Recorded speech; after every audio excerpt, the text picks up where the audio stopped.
Welcome to NTD News. I'm Tiffany Meyer. Here are today's top stories. Secretary of State Mike Pompeo has decided against taking a scheduled trip to Ukraine and other Eastern European and Asian countries for now, in order to monitor the situation in Iraq. The acting head of Homeland Security ordered a review into laws regarding driver licenses for illegal immigrants. The review is investigating how it affects federal law enforcement efforts.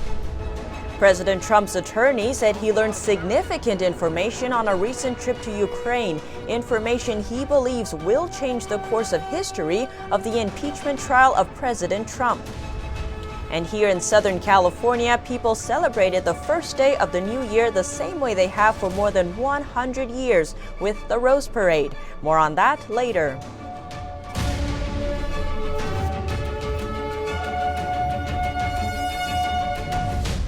President Trump is expected to attend the World Economic Forum in Switzerland later this month.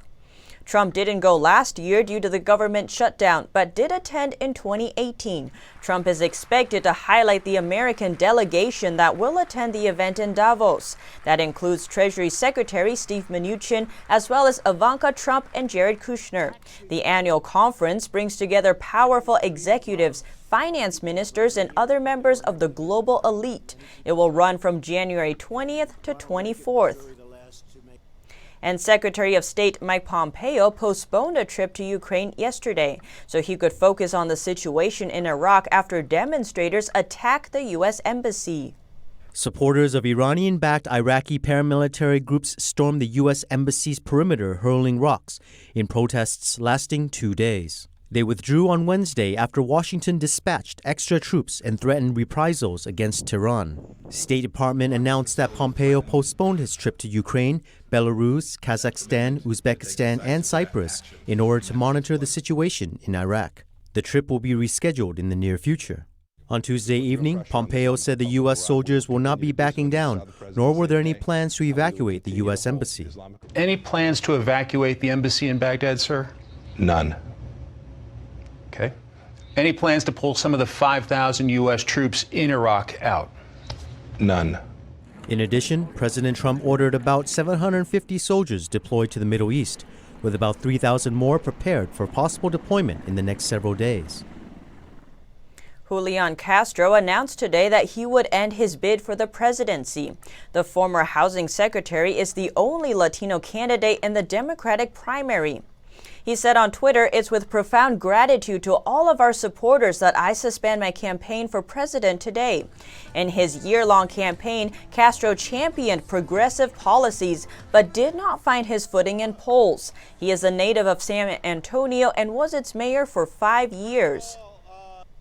An acting Homeland Security Secretary, Chad Wolf, this week requested a review of how recent state laws allowing undocumented immigrants to obtain driving licenses will affect enforcement efforts. On December 31st, Wolf sent a memo to agencies including U.S. Customs and Border Protection, the Coast Guard, and the Transportation Security Administration regarding new state laws allowing undocumented immigrants to obtain driving licenses. He requested a study on how the laws will affect the Department of Homeland Security's activities into immigration, human trafficking, drug smuggling, and counterterrorism. He wants to know what Department of Vehicles information is already available to each agency and how it is used in daily operations. This in addition to the potential security consequences of losing access to the DMV data. The acting U.S. ambassador to Ukraine is expected to leave his post today. Bill Taylor posted a farewell message on Tuesday ahead of his departure. In the almost 2-minute-long video, Taylor stressed the United States' support for Ukraine and voiced optimism about the country. He also announced that Deputy Chief of Mission Christina Kivien would take over duties for now.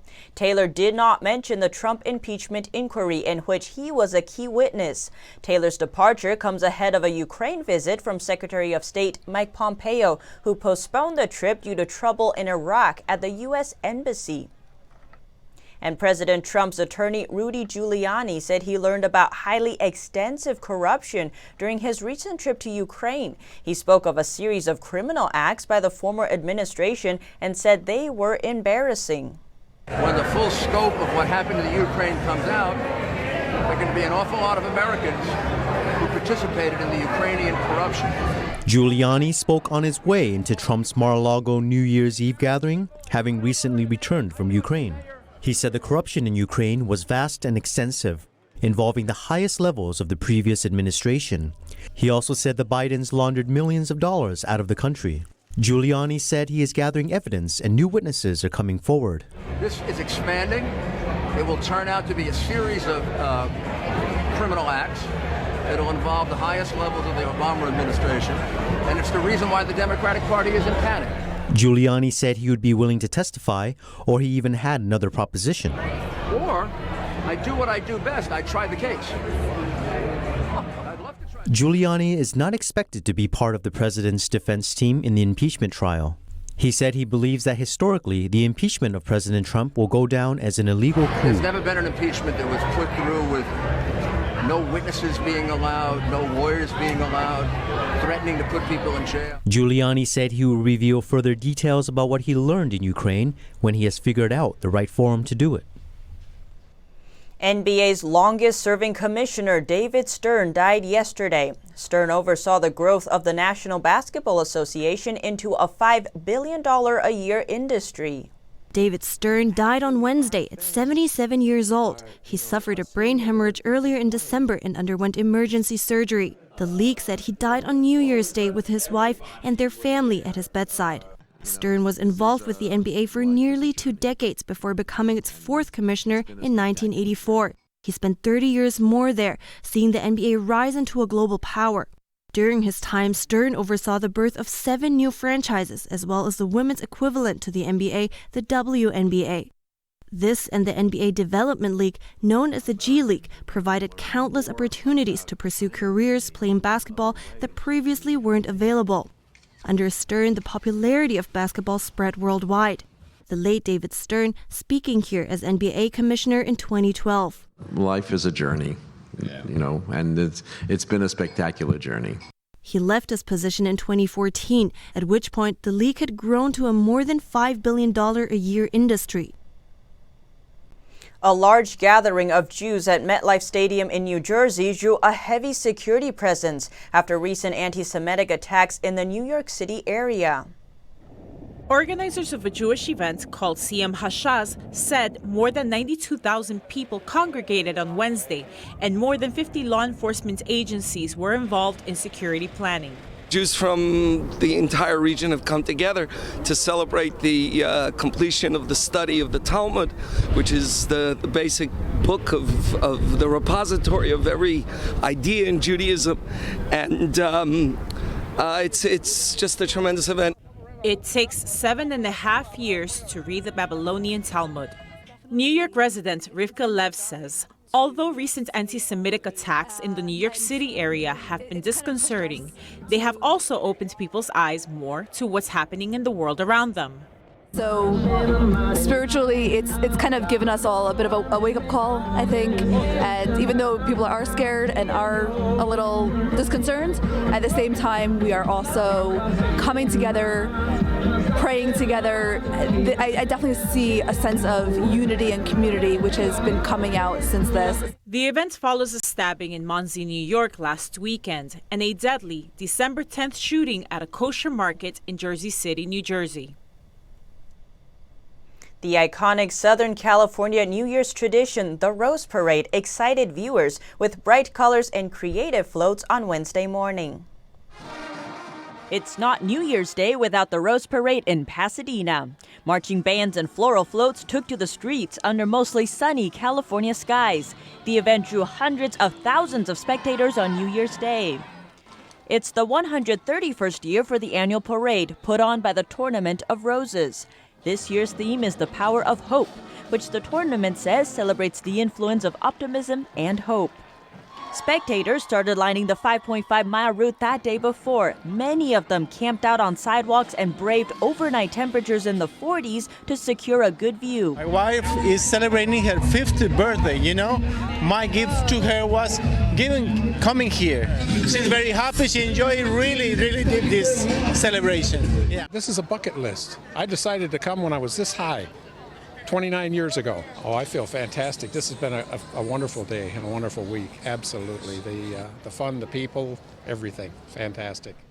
The parade attracted an estimated 800,000 spectators in person, while about 350 million tuned in to watch it on TV.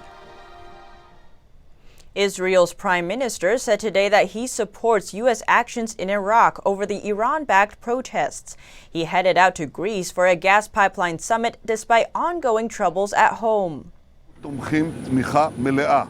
We fully support all of the United States' actions and its full right to protect itself and its citizens. Israeli Prime Minister Netanyahu responding to the two-day attack on the U.S. Embassy in Iraq by Iranian-backed protesters. He is on his way to Athens to sign a deal with Greece and Cyprus to secure the building of a gas pipeline. Netanyahu said the agreement is important to the energy future of Israel, but also to the stability of the region. It would not only lower gas prices, but bring in huge revenue to the state's treasury for the welfare of its citizens. The pipeline will run across the Mediterranean from Israel's Levantine Basin offshore gas reserves to the Greek island of Crete and the Greek mainland, and then to Italy. In the meantime, Netanyahu announced on Wednesday his plan to seek immunity from the charges of bribery, fraud, and breach of trust. Netanyahu was indicted in November over allegations that he granted state favors worth hundreds of millions of dollars to Israeli media barons in return for gifts and favorable coverage. He denies any wrongdoings, saying he is the victim of a witch hunt by the media and the left wing. The French transportation strike that crippled holiday travel plans has now become the longest transit strike in French history. The ongoing French railway strike has now become the longest railway strike in France's history, surpassing a 1986 strike. French transportation workers are now on day 29 of the strike. The strike started over President Macron's plan to reform the pension system. The strike is necessary so that Macron and his government make an effort so that things can be evened out and made more equal for everyone. Macron's plan includes raising the age to receive a full pension, forcing people to work past the official retirement age. It also involves other factors that the working public says would reduce the benefits they are currently entitled to. The strikes began on December 5th and caused chaos over the holiday season. Macron said during his New Year's address that he expects to carry forward the core of the new pension plan. A French transport union representative was not impressed. The statement that he has now made doesn't surprise us because we weren't expecting anything from him. He's a president who's full of himself, who doesn't listen to the people. Protesters blocked a bus depot in northern Paris on Thursday, showing no signs of giving up. Coming up, Taiwan's top military leader died in a helicopter crash today. He is one of 8 people killed during an emergency landing outside Taiwan's capital. More on that after the break.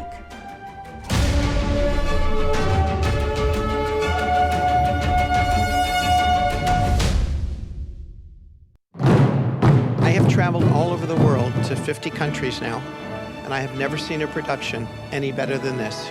Anywhere. It's absolutely out of this world. It's blown away my expectations. It was just a superior performance that truly could bridge the world through music and dance. Startling and breathtaking. We haven't had quite an experience like that in all the years that I've lived here, so it was special for us. I think that I learned more in this performance than I actually do in a whole week of school. The beautiful costumes and people just float. The choreography is incredible and the storyline, beautiful, beautiful. It's so beautiful. I'm getting teary-eyed watching. It's very moving. You feel it. You're feeling the show. It's like a mini vacation that transported me into another place, into another world, into another culture. When I came here tonight, I felt very dejected about the human race, about everything going on in this world. During the performance, I just felt now there was hope for each of us individually, as well as for all of us collectively. Shenyun was more breathtaking, more heart-wrenchingly beautiful, more amazing than I had expected. It's very difficult to put into words, actually. You just have to come see it.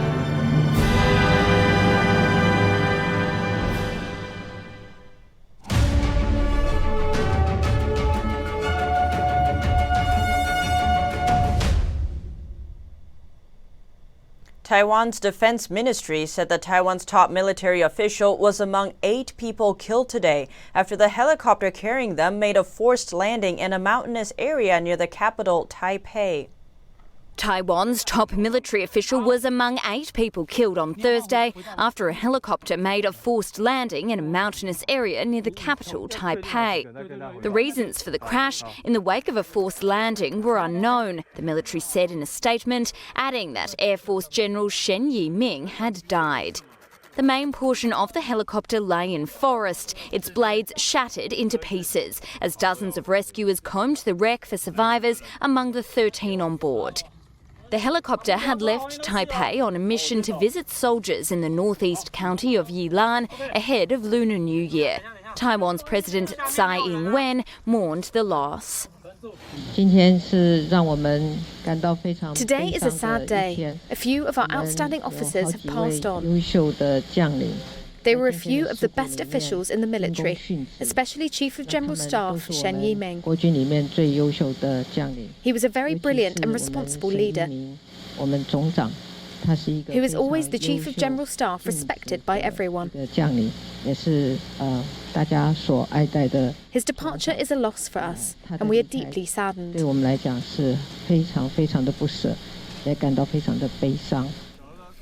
She has asked the country's defense minister to launch an investigation.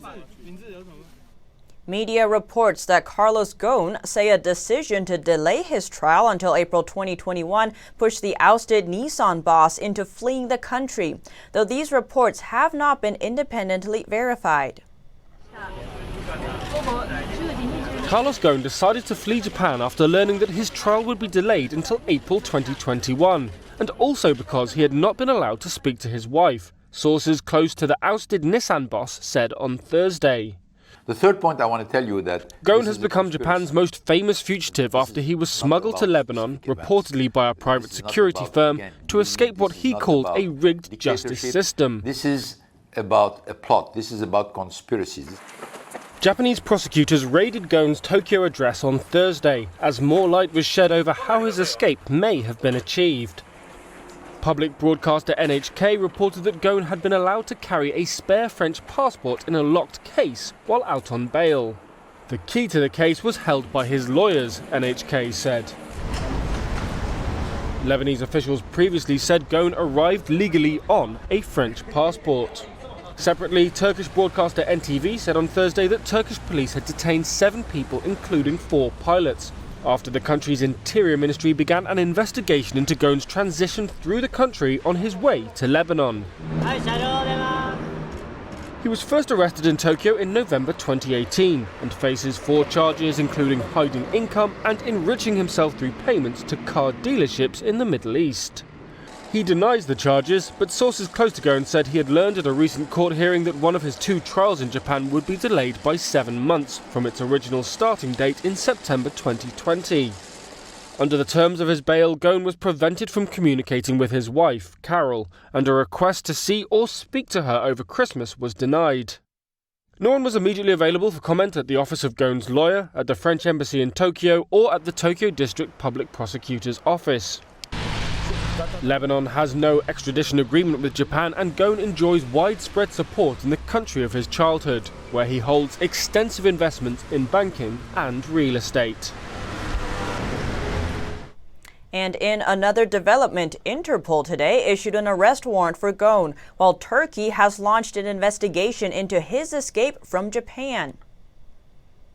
And up next, Africa is trying to bring its smartphone market back from China with the first ever Maraphone. Find out what sets it apart when we return.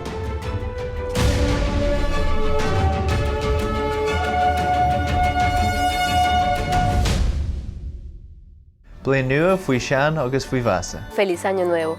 Que este nuevo año tenga mucha felicidad y prosperidad para todos. Så vill jag önska er alla ett riktigt gott nytt år. Bonne année 2020 à tous et à toutes. Une année remplie de bonheur, de prospérité et de santé. Chào các bạn. Chúc mừng năm mới, an khang thịnh vượng, vạn sự như ý. आप सबको नववर्ष की हार्दिक शुभकामनाएं. سال نو را به همه تبریک میگم و امیدوارم که سال خوب و خوشی داشته باشیم. Vă doresc un an fericit cu multe împliniri și liniște slutească. La mulți ani! Buon anno nuovo, che i bei momenti di queste giornate possano diventare dei bei ricordi per il futuro. Buone feste a tutti. 新年快乐，祝大家万事如意.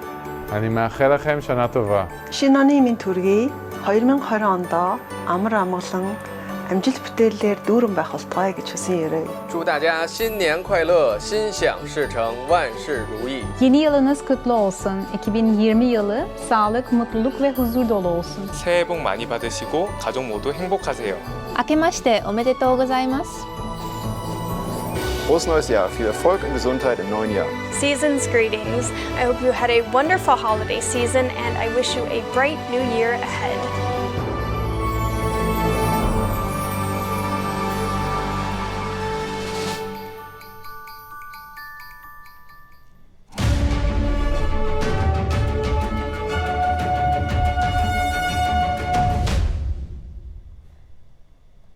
A new report shows that students' test scores are slipping. Many 2020 presidential candidates are proposing more funding to address ongoing public education issues. NTD's Melina Wisecup gives us more details about the current status of school funding and how it relates to student achievement. Let's recap yesterday. A recent report from the National Assessment of Educational Progress shows that in most states, reading scores have been declining since 2017. The test is given every 2 years to measure students' proficiency in core subjects. Even more, the achievement gap is widening between higher and lower performing students. For 50 years, at the federal level, we have invested over $1 trillion just at the federal level alone to try to improve and to narrow the achievement gap between those on the highest end of the spectrum and those at the lowest end. And over $1 trillion later, that gap has not narrowed one bit. So the solution is not more resources from the federal level.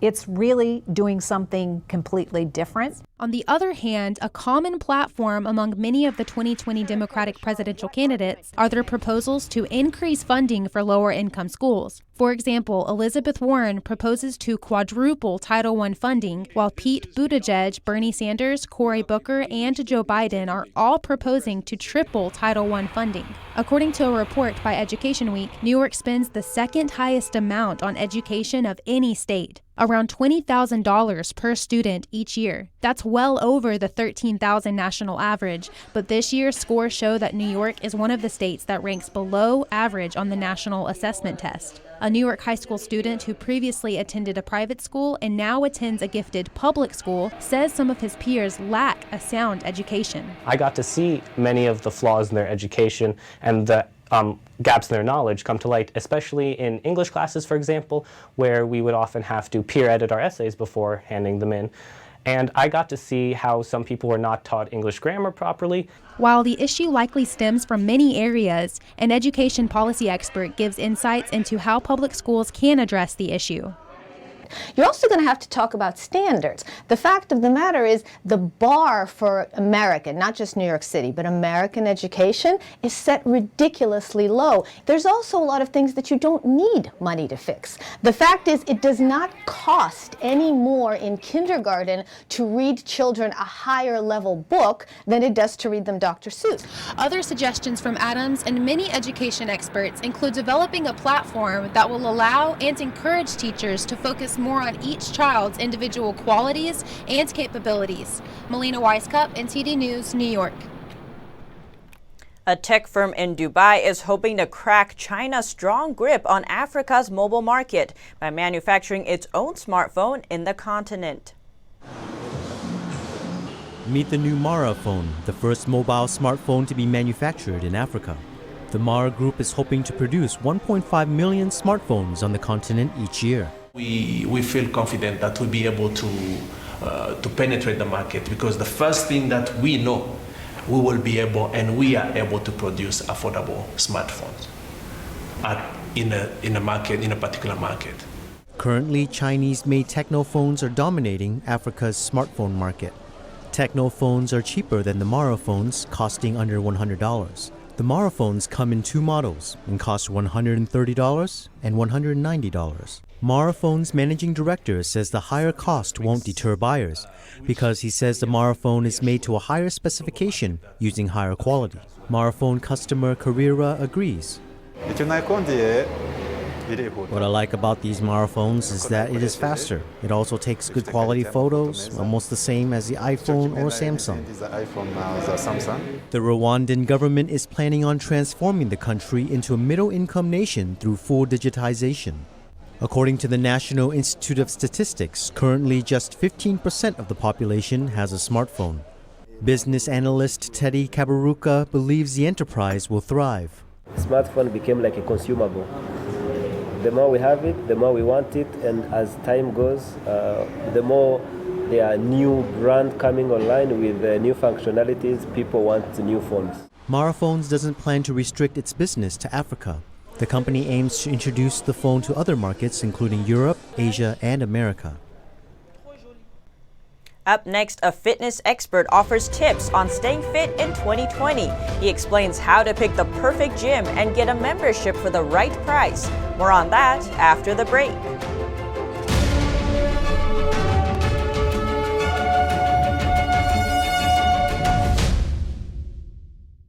Are you tired of newspapers spinning the truth and pushing false narratives? And are you looking for honest coverage of Spygate, the true story of collusion? Or the truth behind the crisis at our southern border? Or how the Chinese Communist Party is working to subvert America and our way of life?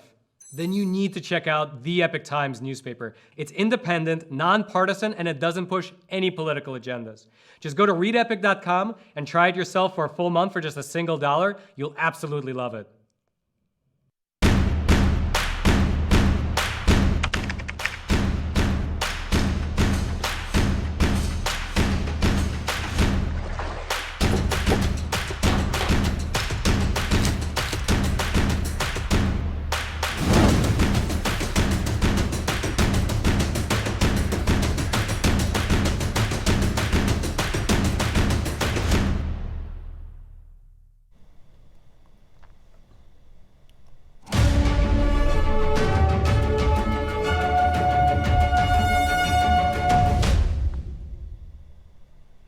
If getting fit is one of your 2020 resolutions, January is the best time to save on a gym membership. That's because health clubs are offering promotions and deals to win over the New Year's resolution crowd. Here are some tips to save on fitness centers, studios, and classes.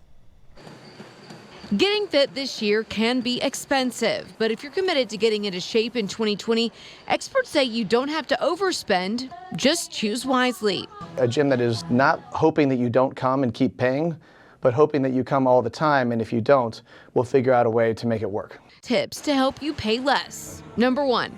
Sign up for a trial run. Most clubs offer free trial passes, so take some classes, try out the gym's equipment, locker room, and see if you like the community. Number 2, research prices and search for deals online.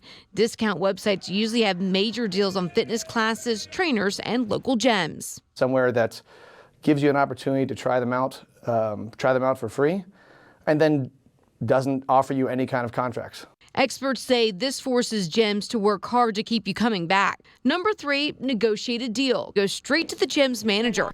Instead of a salesperson, they may be more likely to work out a better membership price. And most gym owners they're in this because they want to help people. And that's all for now. Thanks for tuning in. Join us again tonight. I'm Tiffany Meyer.